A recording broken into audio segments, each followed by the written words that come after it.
У татар, к сожалению, не так много сегодня мест, где они могли собираться, в отличие от других народов, скажем так, или вот взять, допустим, есть центр национальных культур, но там татар наших очень мало, там армяне, там грузины собираются.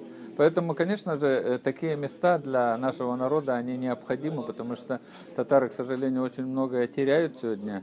И политика федеральная, к сожалению, тоже способствует этому сегодня. Вот насчет языка проблемы возникли, да.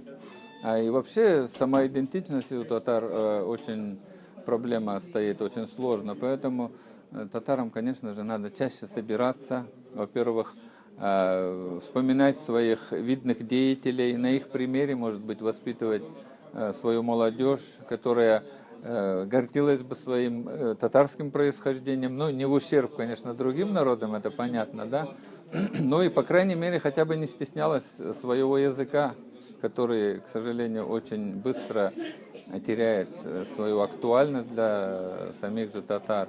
Поэтому я думаю, что вот такие центры, они должны возникать, должны существовать, и энтузиасты должны быть, наверное, такие, как вы, энтузиасты тоже должны быть.